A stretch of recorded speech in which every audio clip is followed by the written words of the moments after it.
How to fix Samsung M31 auto restart problem. नमस्कार दोस्तों, स्वागत है आप सभी का तिकिराज यूट्यूब चैनल पर। तो दोस्तों आज के इस वीडियो पर मैं आपको बताऊंगा कि आप जो है ऑटो रिस्टार्ट प्रॉब्लम, ठीक है, इसको कैसे फिक्स कर सकते हैं।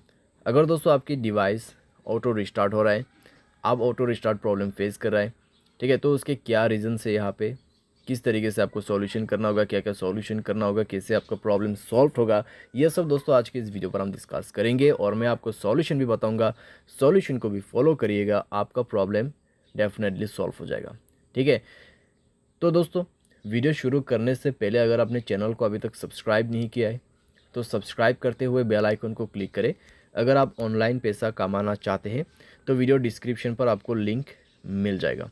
किसी भी प्रॉब्लम के रिगार्डिंग पर आप हमें ट्विटर पर फॉलो करके मैसेज कर सकते हैं। चलिए दोस्तों वीडियो शुरू करते हैं। तो दोस्तों सबसे पहले यहाँ पे आपको क्या करना है, अगर ऑटो रिस्टार्ट प्रॉब्लम हो रहा है, ठीक है, आप अपने मोबाइल को खुद से एक बार रिस्टार्ट कर दीजिए, ठीक है, खुद से एक बार रिस्टार्ट कर दीजिए। उसके बाद थोड़ा सा यूज़ करके देखिए फ़ोन को। अगर दोबारा से ऑटो रिस्टार्ट हो रहा है तो दोस्तों आप चेक कीजिए कि आपके मोबाइल पे स्पेस कितना बचा हुआ है, ठीक है।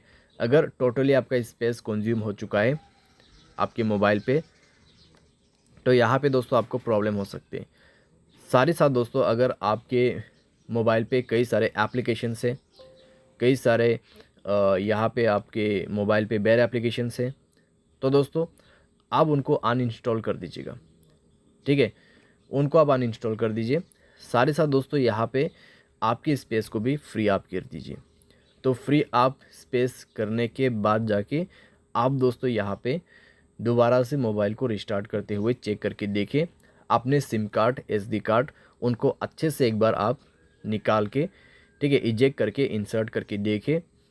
इस तरीके से प्रॉब्लम सॉल्व हो जाएगा। क्योंकि दोस्तों कई बार क्या होता है, हमारे जो स्लॉट होते हैं उसमें प्रॉब्लम होने की वजह से भी इस तरीके का मिसबिहेव क्लियर होते हैं। साथ ही साथ दोस्तों अगर आपने कोई भी कनेक्शन प्लग कर रखा है जैसे कि चार्जर, ईयरफोन, उनको भी आप निकाल के देखिए। क्योंकि दोस्तों अगर अनसपोर्टेड रहेगा आपका पिन तो भी आपको प्रॉब्लम हो सकते हैं, ठीक है। तो आप उन सब को भी जो है निकाल के चेक करके देखिए। तो इस तरीके से भी आप प्रॉब्लम को सॉल्व कर सकते हैं। और दोस्तों यहाँ पे आप क्या कर सकते हैं, अगर आपको ऑटो रिस्टार्ट का प्रॉब्लम है तो आप एक बार अपने मोबाइल के सेटिंग पर जाए, जनरल मैनेजमेंट को ओपन करें, एंड देन दोस्तों रीसेट का ऑप्शन मिल जाएगा। तो रीसेट ऑल सेटिंग पर क्लिक करते हुए सेटिंग को रीसेट कर दीजिए।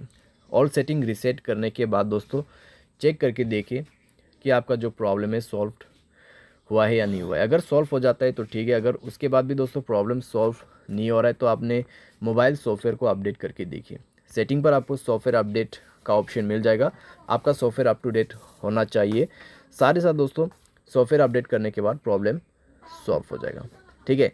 लेकिन मान लीजिए दोस्तों बाय एनी चांस अगर आपको प्रॉब्लम दोबारा से आ रहा है तो यहाँ पे दोस्तों मोबाइल ओवर यूज़ होने की वजह से भी आपको ये प्रॉब्लम हो सकती है। अगर ऐसी बात है तो दोस्तों आप थोड़ा सा कम कीजिए अपने यूज़र्स को। साथ ही साथ में दोस्तों अगर हैवी एप्लीकेशंस वगैरह आप यूज़ कर रहे हैं, ठीक है, अगर आपके फ़ोन पे यहाँ पे दोस्तों, तो आप उन सब को भी थोड़े दिन के लिए यूज़ करना बंद कर दीजिए। साथ ही साथ आप यहाँ पर क्या कर सकते हैं, जनरल मैनेजमेंट पे जाके रीसेट का ऑप्शन सेलेक्ट करें। फैक्ट्री डेटा रीसेट का ऑप्शन मिल जाएगा। तो मोबाइल को एक बार फैक्ट्री डेटा रीसेट करके उसको आप दोबारा से यूज़ कीजिए, ठीक है। अगर आप फैक्ट्री रीसेट करते हैं तो कम्प्लीटली आपके फ़ोन फॉर्मेट हो जाएगा। तो उसके बाद दोस्तों आपको हैवी एप्लीकेशंस वगैरह यूज़ नहीं करने अपने मोबाइल पे, ठीक है। तो इस तरीके से दोस्तों धीरे धीरे करके आपका जो यहाँ पे प्रॉब्लम है सॉल्व हो जाएगा। तो बस दोस्तों इतना सॉल्यूशन काफ़ी है आपके यह प्रॉब्लम को सॉल्व करने के लिए। उम्मीद करते हैं वीडियो आपको पसंद आया होगा। Thanks for watching.